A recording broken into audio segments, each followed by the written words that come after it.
అని కొన్ని కండిషన్స్ ఉన్నాయి. ఆ కండిషన్స్కి ఒప్పుకోవాలి. ఇరాన్ అక్కడ ఒప్పుకుంటుందా? Biggest question mark. కాబట్టి ఇది కూడా చెల్లే అవకాశం కనిపించదు. ఇక పశ్చిమాసియాలోని వివిధ దేశాల్లో ప్రాంతీయ మిలీషియా కార్యకలాపాలు ఆపేయాలి. ఇక్కడ లెబనాన్ విషయంలోని అగ్గి మీద గుగ్గులమవుతోంది. అలాంటప్పుడు ఇరాన్ ఎందుకు ఒప్పుకుంటుంది? ఒప్పుకోదు కదా. లెబనాన్లోని హెజ్బుల్లా విషయంలోని అంత గట్టి పట్టుంది, గాజాలోని హమాస్ విషయంలో అంత పట్టు మీద ఉంది, హౌతుల విషయానికి వచ్చినప్పుడు అలాగే ఉంటుంది. ఇరాక్లో ఉన్నది వీళ్ళకు సపోర్ట్గా మిలీషియా, వాళ్ళు ఎందుకు వదులుకుంటారు? కాబట్టి ఇది కూడా తెగే అవకాశం కనిపించట్లేదు. ఇక 8వ పాయింట్, వివిధ మిలిటెంట్ గ్రూపులకు మద్దతు నిలిపేయాలి. ఇప్పటికే కదా మాట్లాడుకున్న పాయింట్ ఇది. అంటే మిలిటెంట్ గ్రూప్స్కి సపోర్ట్గా ఉంది అనేది. కాబట్టి ఇక్కడ కూడా ఒప్పుకునే ప్రసక్తి కనిపించడం లేదు. బెలిస్టిక్ మిసైల్ సంఖ్య సామర్థ్యంపై నియంత్రణ ఉండాలని చెప్పి నేనే బాంబు వేయాలో నువ్వు చెప్తానంటే ఎందుకు ఒప్పుకుంటుంది ఇరాన్? కాబట్టి ఇది కూడా ఒప్పుకోదు. ఇక ఆ తర్వాత కేవలం స్వీయ రక్షణకే మిసైల్స్ను ఉపయోగించుకోవాలి. అంటే స్వీయ రక్షణ అంటే ఎవరైనా దాడి చేస్తే నువ్వు సెక్యూర్గా అంటే ఫర్ సపోజ్ మన ఇంటికి పక్కింటికి దాడిలో అవుతున్నాయి అనుకుందాం, వాళ్ళు బాంబులు వేస్తే మనం షీల్డ్ అంటే అడ్డుకునేటట్టు మాత్రమే మనం బాంబులు ఉపయోగించాలంటే ఒప్పుకుంటుందా? నేను బాంబులు వేస్తాను, లేకపోతే నీకు ఏమైనా బాంబులు వేస్తే కనుక ఎవరైనా వాటిని నిలువరించుకునేలా, వాటిని తట్టుకుని ఎదురొడ్డేలా మాత్రమే నువ్వు ఉండాలంటే ఎందుకు ఒప్పుకుంటుంది? రక్షణకైతే ఒప్పుకోదు కదా, తిరిగి అటాక్కి వెళ్తుంది కదా. సో అటువంటి పాయింట్ కూడా ఒప్పుకునే అవకాశం కనిపించట్లేదు. అండ్ 11th పాయింట్, ఒకవేళ ఈ కండిషన్స్ కనుక ఇరాన్ అంగీకరిస్తే ఆ దేశ డిమాండ్స్కి ఒప్పుకుంటా అంటున్నాడు ట్రంప్. కాబట్టి ఇది తేలే అవకాశం కనిపిస్తుంది. అండ్ ఇరాన్పై అన్ని రకాల ఆంక్షలను ఎత్తేయాలని చెప్పి ఇది బహుశా సమ్వాట్ ఎక్కడో కొన్ని కండిషన్స్కైనా అమెరికా ఒప్పుకునే అవకాశం ఉంటుంది, ఒకవేళ సిచ్యువేషన్ కనుక అంత డిమాండ్ చేస్తాయి. ఇక 13వ పాయింట్, ఇరాన్లోని బుషెహర్ అణువిద్యుత్ ప్లాంట్ సహా ఆ దేశ పౌర అణు కార్యక్రమానికి కూడా టెక్నాలజీ హెల్పింగ్ అనేది ఇది ఎప్పుడు జరుగుతుంది? ఈ ఇస్ఫహాన్, నటాంజ్, ఫోర్దో ఈ న్యూక్లియర్ పవర్ ప్లాంట్స్ని పూర్తిగా నిర్వీర్యం చేసేస్తాయి. అవి నిర్వీర్యం చేయవు, వాటి కోసం మేము ఉంటామని చెప్పి ఇరాన్ చెప్తున్న సందర్భంలో ఇక దీనికి నీ అవసరం ఏముందని చెప్పి గట్టిగా తెగేసి చెప్పే అవకాశం క్లియర్గా కనిపిస్తోంది. ఇక దాంతోపాటు 14th పాయింట్, శాంక్షన్స్ని ఎత్తేయాలి. శాంక్షన్స్ని ఎత్తేందుకు సిద్ధంగానే ఉంది, బట్ కండిషన్స్ అప్లై అంటుంది కదా. బట్ ఆ కండిషన్స్ ఏంటి అనేది బిగ్గెస్ట్ క్వశ్చన్ మార్క్. ఇక ఆఖరి పాయింట్, ఒప్పందంలో ఇరాన్ ఏదైనా అంశాన్ని ఉల్లంఘిస్తే ఆ దేశంపై ఐక్యరాజ్య సమితి గతంలో విధించిన ఆంక్షలు ఆటోమేటిక్గా మళ్ళీ అప్లికబుల్ అవుతాయని చెప్పి. సో దీనికి తెగించే ఉంది. అండ్ ఇన్ని పాయింట్స్ కనిపిస్తున్నాయి. ఇందాక మనం మాట్లాడుకోవడం జరిగింది, మరి ఇన్ని పాయింట్స్ ఉన్నాయి కదా, డిస్కషన్స్ జరుగుతాయని చెప్పి 2 పాయింట్లకి ఇప్పటికీ అమెరికా ఒప్పుకుంది. బట్ ఇరాన్ ఏముంటుంది, మీరు ఒప్పుకోవడం కాదు ఆచరణలోకి పెట్టండి, అప్పుడు డిస్కషన్స్కి వెళ్దామని చెప్పి చెప్తోంది.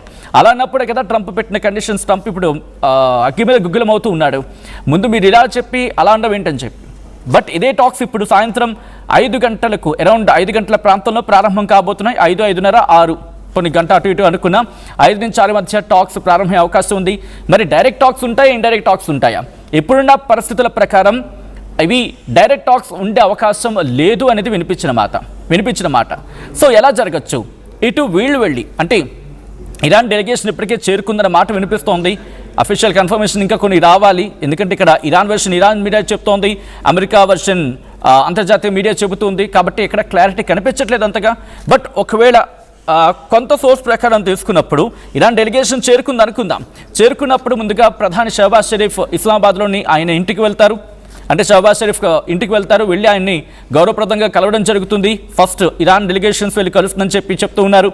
ఆ తర్వాత అమెరికా డెలిగేషన్ వెళ్ళి కలవడం జరుగుతుంది. ఆ తర్వాత ఫేస్ టు ఫేస్ ఈ టాక్స్, డైరెక్ట్ టాక్స్కి ఇరాన్ ఒప్పుకుంటే కనుక ఓకే, లేకపోతే కనుక ఇండైరెక్ట్గా ఉండే అవకాశం ఉంది. ఈ డైరెక్ట్ టాక్స్ అయినప్పుడు కూడా ముందుగా ఇరు దేశాధినేతలు అంటే ఆ రోజు డెలిగేషన్కి, ఈ క్షణం డెలిగేషన్కి వెళ్ళిన ఆ దేశాధినేతలు కావచ్చు, లేకపోతే ఆ రిప్రజెంటేటివ్స్లో టాప్ లీడర్ ముందుగా హ్యాండ్ షేక్తో వాళ్ళు మీటింగ్ స్టార్ట్ చేయడం జరుగుతుంది. మీటింగ్ స్టార్ట్ అయిన తర్వాత ఆ తర్వాత పాయింట్లోకి వెళ్ళే ప్రయత్నం జరుగుతుంది.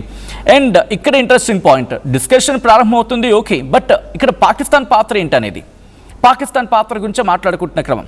ఎందుకంటే ఇండైరెక్ట్ టాక్స్ అయితే కనుక వాళ్ళు ఒక రూమ్లో ఉంటారు, వీళ్ళు ఒక రూమ్లో ఉంటారు, లేకపోతే 2 స్పాట్స్లో ఉంటారు. ఉన్న తర్వాత వీళ్ళ విషయాన్ని వాళ్ళకు చేరవేయడం. గుర్తుపెట్టుకోండి, ఇక్కడ పాకిస్తాన్ పాత్ర మీడియేటర్ కాదు, మెసెంజర్ మాత్రమే. మధ్యవర్తిత్వం చెప్పి బయటకు చెప్పుకున్నప్పటికీ ఆ మధ్యవర్తి అనే పాత్ర కంప్లీట్గా పోషిస్తున్న ఆ పరిస్థితి పాకిస్తాన్కు లేదు. బికాజ్ పొజిషనల్ స్ట్రెంగ్త్ అంటూ ఉంటారు. అంటే మనం అంటూ ఉంటారు కదా స్థాయి అని చెప్పి, కొన్ని సందర్భాలు అంటూ ఉంటారు తన బలం స్థానబలం అని చెప్పి అంటూ ఉంటారు. తన బలం అంటే ఏంటో తెలియాలి, స్థానబలం అంటే ఏంటో తెలియాలి. కానీ చర్చలకు వచ్చేటప్పుడు ఈ రెండూ కలిసికట్టుగా వెళ్ళాలి. తన బలం తనకు లేదు అండ్ స్థానబలం కూడా కొంచెం ఉంది.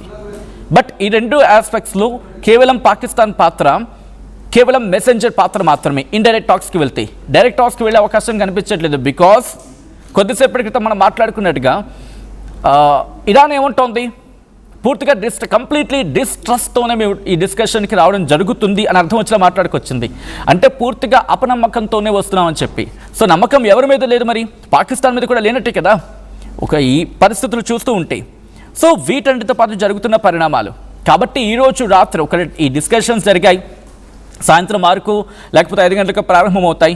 అవి ఏ రాత్రి వరకు కంటిన్యూ అయ్యాయి అనుకుందాం.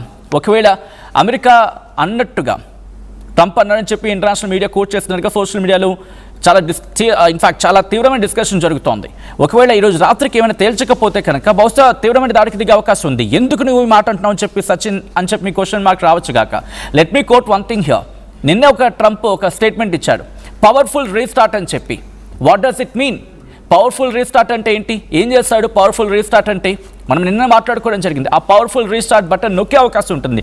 బటన్ నొక్కుతాడా లేకపోతే ఇట్స్ గోన్ బి ఆ బిగ్గెస్ట్ డెసిషన్ అనేది. సో మొత్తంగా చూసుకుంటే ఈరోజు రాత్రికి కీలకమైన నిర్ణయం తీసుకునే అవకాశం ఉంది. అది ఎవరైనా ఇరు పక్షాల నుంచి. డిస్కషన్స్ కంటిన్యూ అయితే ఒకలా ఉంటుంది, ఫెయిల్ అయితే ఇంకోలా ఉంటుంది. ఏది జరిగినా కూడా క్లారిటీ అనే అంశం మాత్రం చాలా బీభత్సంగా వచ్చే అవకాశం కనిపించట్లేదు. సో ఇది ఉన్న సిచ్యువేషన్. ఈ కథను మిమ్మల్ని కాస్త కలవరపరచవచ్చు. దీనికి సంబంధించిన జాగ్రత్తలు తీసుకోవాలని ఆర్టీవీ సూచించడం జరుగుతుంది. This is disturbing content. Video description is highly advised. ఒకసారి ఆ విజువల్స్ చూద్దాం.